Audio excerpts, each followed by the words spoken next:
महाप्रभु चैतन्य देव कहते हैं, देखो तुम प्रत्यक्ष देखो, जिसे तुम अपना एक दिन कहते हो, उसी में ऐसे जीव हैं अनेकों जो लाखों बार जन्मते हैं और मर जाते हैं, छोटे छोटे। ऐसे ही तुम उन जीवों के जैसे तुम्हारे दिन के, ऐसे ब्रह्मा जी के दिन के सामने तुम लाखों करोड़ों बार जन्मते मरते हो। ब्रह्मा जी की समय के अनुसार तो हमारी भुनगों से भी छोटी आयु है, भुनगों से भी छोटी। इस विषय में तुम्हें हम समझा रहे हैं। पुराण में आता है कि सतयुग में एक रैवत नाम के बड़े पराक्रमी सर्वशक्तिमान राजा थे और बड़े वो तपस्वी थे, इतने तप के प्रवीण थे कि वो किसी भी लोक में जा सकते थे।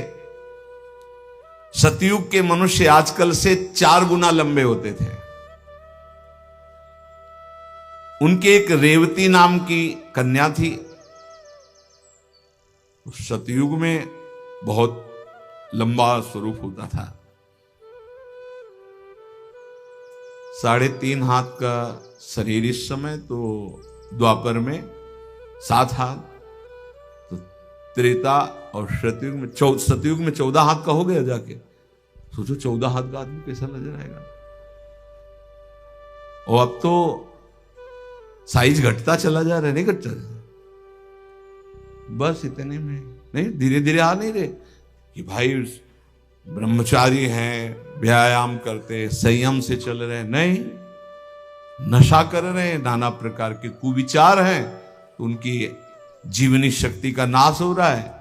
तो बस चश्मा है आंखों में, क्योंकि आंखों में समझ में नहीं आ रहा है कितने बड़े। भाई 50 के बाद नजदीक वाला कम समझ में आने लगता है, अवस्था का प्रभाव हो जाता है। चलो भाई ठीक है, छोटे छोटे बच्चे हैं, उनमें ऐसे भयानक रोग, 500 शुगर, छोटे बच्चे में 500 शुगर, ये क्या कलिकाल का प्रचंड प्रभाव देखिए। 4 गुना लंबे कलयुग से होते थे। तो रेवती जी कितनी लंबी होंगी। अब उन्होंने 2-4 लड़के देखे तो सोचा इधर उधर पूछने से अच्छा है अपने तो ब्रह्मा जी के पास जाते हैं, वहीं से पूछ लेते हैं कि तुमने भाग्य में कौन सा दूल्हा, और सीधे ब्याह कर देते हैं। तो वहां ब्रह्मा जी के पास वो पहुंचे रेवती जी को लेकर। उस समय ब्रह्मा जी के यहां हाहा हुहू नाम का गंधर्व भगवत यश का गान करते हुए नृत्य कर रहे थे। अब सभा लगी है, नृत्य हो रहा, तो थोड़ा घड़ी 2 घड़ी, आधी घड़ी, 12 मिनट, वहां के ब्रह्मलोक के 12 मिनट। इसके बाद सभा संपन्न हुई। ब्रह्मा जी ने देखा कि महाराज रैवत प्रणाम कर रहे हैं, कैसे आना हुआ। हाथ जोड़िए, कहा महाराज आपके श्री चरणों के दर्शन के लिए आया, इस लड़की के लिए वर ढूंढ रहा था, तो हमने कहा आपसे ही पूछ लें, आप आज्ञा करें। 2-4 राजकुमार देखें, अमुक अमुक राजा के लड़के, उनमें से कौन सा ठीक रहेगा। ब्रह्मा जी ने कहा कि कौन सा ठीक रहेगा। बोले क्यों प्रभु। ब्रह्मा जी हंसने लगे, बोले उनकी कुल परंपराएं नष्ट हो गई। जहां तुम 12 मिनट देखे ना, वहां कुल परंपराएं नष्ट हो गई, नहीं है वो। अब उनके बाप दादा पुरखा, नीचे की पीढ़ियां, कितने कुल चले गए। 12 मिनट यहां तुम नृत्य देखे ना, वहां कुल परंपराएं नष्ट हो गई। ब्रह्मा जी हंसने लगे। प्रभु, अरे बोले तुम्हें पता है यहां का जो 12 मिनट तुम्हारा व्यतीत हुआ, वहां का कितना समय हो गया। जाओ, इस समय सर्वलोक महेश्वर भगवान श्री कृष्णचंद्र जो प्रकट हो गए हैं, और उनके भाई के रूप में अनंत फणधारी भगवान शेष जी जो बलराम के रूप में, अपनी पुत्री का विवाह उन्हें कर दो। प्रणाम किया, और जब पृथ्वी पर आए तो बलराम जी से भगवान श्री कृष्ण का ब्रह्मा जी ने आज्ञा करी। बलराम जी उनके रेवती जी के सामने छोटे हो, रेवती जी, क्योंकि वो सतयुग की और बलराम जी द्वापर के शुरू। बलराम जी से कहा कि अब ब्रह्मा जी ने तो निश्चित किया है, तो बलराम जी ने ऐसे देखा रेवती जी को, तो जब ब्रह्मा जी ने निश्चित किया है तो हम अभी ठीक कर देते हैं। हल्का चिंतन किया और गले में ऐसे फंसाया और अपनी नाप का बना लिया बलराम जी ने रेवती जी को। सनातन जी ने बड़े आश्चर्य की बात कही कि प्रभु इतना ब्रह्मा जी का प्रताप और वैभव, लेकिन आप कहते हैं वो भी भयभीत रहते हैं, उनका भी नाश होता है, प्रभु तो इन मनुष्यों का क्या? प्रभु ने कहा देखो यहां जो उत्पन्न होता है उसका नाश अवश्य होता है, चाहे आज हो या कल हो। ये बात बैठा लो, जाना है भाई, कुछ नहीं जाना यहां से, केवल आपको जाना है। दुनिया में लाखों का मेला जुड़ा, हंसा जब जब उड़ा तो अकेला उड़ा। ये बात बैठा लोगे तो भजन में मन लगेगा। ये 14 लोकों वाला ब्रह्मांड एक है, ऐसे असंख्य ब्रह्मांड हैं। ऐसे असंख्य ब्रह्मांडों में ये त्रिगुण भगवान ब्रह्मा जी, विष्णु जी, महादेव जी असंख्य ब्रह्मांडों में हैं। सनातन तुम ऐसा समझो जैसे गूलर के पेड़ पर असंख्य गूलर के फल होते। कभी गूलर का फल फोड़ के देखा है? छोटे छोटे भुनगे होते हैं, उसमें हजारों भुनगे होते हैं। ऐसे समझो भगवान के रोमकूप में ब्रह्मांडे हिलग रहे हैं गूलर की भांति। भगवान महाविष्णु की नाभि कमल से ब्रह्मा उत्पन्न होते, ब्रह्मा से सृष्टि होती है। ये प्रवाह की तरह अखंड चलती रहती अनंत ब्रह्मांडों में। भगवान जैसे सांस लेते हैं और पलक झपकती है, इतना जो ब्रह्मा जी की 100 दिव्य वर्ष की आयु है ना, भगवान की ये निमेष है। इसीलिए भ्रकुटी विलास सृष्टि लय हुई। अब बताओ क्या अस्तित्व है अपने जीवन का अगर भगवान की प्राप्ति ना हुई?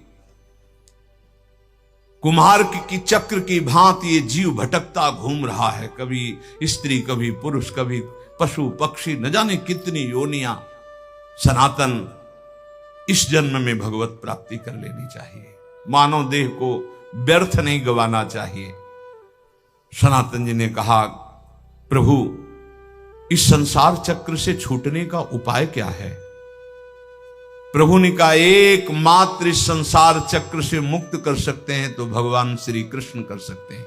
चैतन्य महाप्रभु ने कहा इस सृष्टि का कुछ ऐसा निर्माण हुआ है कि ऐसी आकर्षण वृत्ति है कि इससे मुक्त हो पाना कठिन। सब जानते हैं, जो सत्संग सुनते हैं, शास्त्र स्वाध्याय करते हैं, मरना है, जाना है, कुछ नहीं लेना है, फिर भी आप देखो हृदय की स्थिति कहां है। ये बड़ा आकर्षणकारी, यही इसी का नाम माया है। जो परम रास विलास परायण रासेश्वर प्रभु श्री कृष्ण हैं, यदि इनका आश्रय ले लिया जाए तो बड़े कृपालु हैं। अहम त्वाम सर्व पापेभ्यो मोक्षयिष्यामि मा शुचा। वृंदावन बिहारी के चरणारविंद का आश्रय लेने से संसार चक्र से मुक्ति मिल जाती है। भगवान ने स्वयं कहा है मामे वे प्रपद्यन्ते माया में ताम तरन्ति ते। सनातन ने कहा प्रभु ये तो आपने बता दिया कि वृंदावन बिहारी की शरण लेनी चाहिए, तो प्रभु मैं उपाय जानना चाहता हूं। प्रभु ने कहा सनातन तपस्या से, जप से, योग से, यज्ञ से, पाठ से, पूजा से श्री कृष्ण उतना प्रसन्न नहीं होते जितना अनन्यता से होते हैं। ये सब ध्यान रखो। अनन्यता, जो मीरा जी कह रहे मेरे तो गिरधर गोपाल दूसरो न कोई, जाके सिर मोर मुकुट मेरो पति सोई। ये अनन्यता, अनन्यता से प्रभु बहुत प्रसन्न होते हैं। इसीलिए ध्रुवदास जी ने प्रियाजू की अनन्यता के लिए कहा है कि यद्यपि भक्त अनन्य जो विषय इंद्रियन बस होए, कर्मठ कोटि जितेंद्रियन ते समलह न को। जो प्रियाजू का अनन्य हो गया, यद्यपि वो जितेंद्री नहीं है, पर वो करोड़ों जितेंद्रिय, करोड़ों कर्मकांडी से भी बढ़कर है, क्योंकि उसने प्रियाजू की अनन्यता ले ली। हमारे माई श्यामाजू को राज अंदर से यही अनन्यता उसको निर्विकार करके प्रेम भक्ति में डुबो देगी। प्रेम भक्ति के बिना संसार का आकर्षण नष्ट नहीं होता। श्री कृष्ण जब कृपा करते हैं तो किसी को सखा बना लेते हैं, किसी को अपनी प्यारी गोपी बना लेते हैं, अपनी नित्य लीला में सम्मिलित कर देते हैं, किसी को सखी बना लेते हैं। पुरुषार्थ से कोई भगवान की लीला में प्रवेश नहीं कर सकता, अभिमान से कोई भगवान को प्राप्त नहीं कर सकता। जो अनन्य हो गया वो दीन हो गया, जो निराश्रित हो गया वो आश्रित हो गया। यहां निराश्रित का है, रुपये का आश्रय, शरीर का आश्रय, संबंधियों का आश्रय, बुद्धि का आश्रय, भगवत आश्रय कहां है? भगवत आश्रय अंदर से हो जाए तो ये सब साधन है, साध्य भगवान है। जिसको अंदर से है कि मैं अपने पुरुषार्थ से भगवान को नहीं प्राप्त कर सकता, भगवान की कृपा से प्राप्त कर सकता, और रात दिन भजन करता है पर पुरुषार्थ का अभिमान नहीं, वो भगवत प्राप्ति कर लेता है। बड़ा गूढ़ विषय है। एकमात्र भगवान के आश्रय में रहकर रात दिन भजन करता है पर उसे अभिमान नहीं कि मैं भजन के द्वारा भगवान को प्राप्त कर लूंगा। उसको अंदर विश्वास है कि भगवान की कृपा से हमें भगवत प्राप्ति होगी, और खूब रात दिन भजन करता है, खूब लीला गायन, लीला चिंतन करता है। सनातन ने कहा, प्रभु ये तो समझ में आ गया कि भगवान की शरणागति से माया चक्र से मुक्त हुआ जा सकता है, भगवान की शरणागति में अनन्यता प्रधान है, ये समझ में आ गया। प्रभु ये अनन्यता कैसे होती है, प्रेम भक्ति का अंकुर कैसे उत्पन्न होता है? तो प्रभु ने कहा, सनातन ये अनन्यता प्राप्त करने का एकमात्र उपाय है भगवत प्रेमी महात्मा का आश्रय। जैसे परमहंस शिरोमणि जड़ भरत जी ने राजा रहुगण से कहा, जब रहुगण को उपदेश किया तो उन्होंने कहा ये भागवत धर्म, ये ब्रह्मबोध कैसे प्राप्त होगा, उपाय क्या है?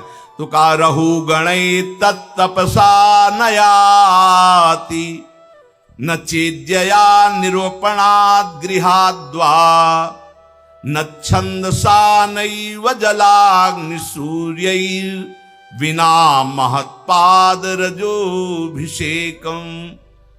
जड़ भरत जी ने कहा, रहुगण ये जो हम तुम्हें उपदेश कर रहे हैं ये तपस्या से नहीं प्राप्त होता, यज्ञ करने से नहीं, दान करने से नहीं, घर द्वार छोड़ने से नहीं, वेदों के पाठ से नहीं, जल अग्नि या सूर्य के सेवन से नहीं। इसकी प्राप्ति का एकमात्र उपाय है भगवत प्राप्त, भगवत प्रेमी महात्मा की चरण रज का सेवन। चरण रज का सेवन होता है उनकी आज्ञा में रहना। एकमात्र ये उपाय है प्रभु के अनन्य होने का और प्रभु की प्रेम लक्षणा भक्ति का अंकुरण हृदय में होने का। बिना भगवत प्रेमी महात्मा के भगवत प्रेम प्रकट हो ही नहीं सकता। रेमन रसकन संग बिन रंच न उपजय प्रेम। अगर कोई भगवत प्रेमी महात्मा का आश्रय छोड़ दे तो जैसे कोई मगरमच्छ भरे हुए समुद्र में तैरना ना आता हो कूद पड़े, अगर तैरना भी आता है तो वो लील जाएंगे मगरमच्छ, ऐसे ही। हे सनातन, नैषाम मतिस्तावदुरुक्रमांघ्रिम स्पृशत्यनर्थापगमो यदर्थः महीयसां पादरजोभिषेकं निष्किंचनानां न वृणीत यावत्। जैसे प्रहलाद जी ने हिरण्यकश्यप से कहा कि जब तक भगवत प्रेमी महात्माओं की चरण रज में स्नान नहीं होता तब तक जैसी मेरी मति भगवान में लगी ऐसी किसी की नहीं लग सकती। भगवत प्रेमी महात्माओं की चरण रज में, क्योंकि भगवत भक्तों की चरण धूलि में ऐसी सामर्थ्य है, उनकी आज्ञा पालन में ऐसी सामर्थ्य है कि समस्त विकारों का, अहम का नाश करके दैन्य भाव प्रकार, दैन्य से ही भगवान रीझते हैं। जब तक तत्वदर्शी भगवत प्रेमी महात्माओं का संग नहीं, उनकी सेवा नहीं, उनका आज्ञा पालन नहीं, उनकी चरण रज नहीं, तब तक उसके हृदय में भगवत प्रेम या भगवत अनन्यता आ ही नहीं सकती। इसीलिए भगवान ने अर्जुन जी को, देखो सामने विराजमान है जगत गुरु श्री कृष्णचंद्र जी, फिर भी क्या कह रहे कि यदि तुमको तत्वबोध ये प्राप्त करना है तो तद्विद्धि प्रणिपातेन परिप्रश्नेन सेवया उपदेक्ष्यन्ति ते ज्ञानम ज्ञानेन तत्वदर्शिनः। अर्जुन, तुम तत्वज्ञानी महात्माओं के पास जाओ, साष्टांग प्रणाम करो और कपट न रखते हुए दैन्य भाव से उनसे प्रश्न करो, विनीत भाव से, तब वो तुम्हें महात्मागण उनका उपदेश करेंगे। तद्विद्धि प्रणिपातेन प्रश्नेन सेवा, साष्टांग दंडवत दैन्य होकर प्रश्न और उसका मनन, जैसे उत्तर हुआ उसका मनन किया तो फिर भगवान इसका कैसे हो सकता है, ऐसे प्रश्न होता है।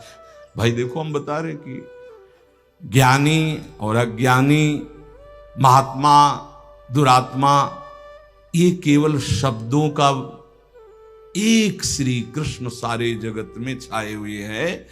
ये तुम जान लो तो तुम ज्ञानी हो जाओगे, और जब तुम ज्ञानी हो जाओगे तो कोई अज्ञानी दिखेगा नहीं, और जब तक तुम अज्ञानी रहोगे तब तक कोई ज्ञानी दिखेगा ही नहीं। पापी को सब पापी नजर आते हैं, राम भक्त को सब राम नजर आते हैं, श्याम भक्त को सब श्याम नजर आते हैं, काम भक्त को सब कामी नजर आते हैं, ज्ञानी को सब ज्ञानी नजर आते हैं, अज्ञानी को सब अज्ञानी। दृष्टि जैसी वैसी सृष्टि, जाकी रही भावना जैसी, प्रभु मूर्ति देखी तिन तैसी। जो तत्वदर्शी महात्मा है उनके सामने जाकर प्रणिपातेन च प्रश्नया।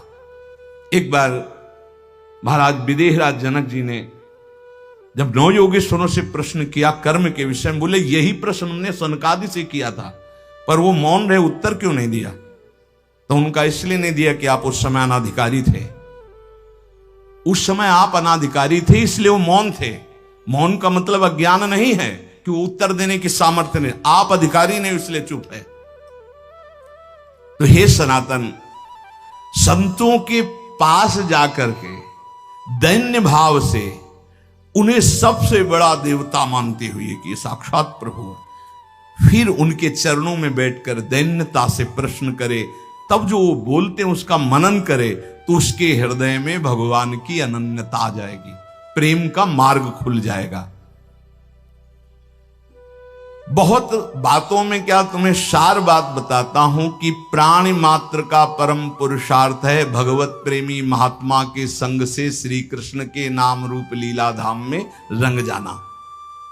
परम आराध्य प्रभु वृंदावन चंद्र ये पुरुषार्थ को नहीं देखते हैं, ये अपने आश्रय और अनन्यता को देखते हैं। ये बड़ी तसल्ली वाली बात है। ये पुरुषार्थ नहीं देखते तुम कितने बड़े तपस्वी हो, कितने, ये मेरा है बस। अवगुण करे समुद्र सम प्रियाजू का स्वभाव, गणत ना अपनो जा, ये मेरा है। अनन्य भाव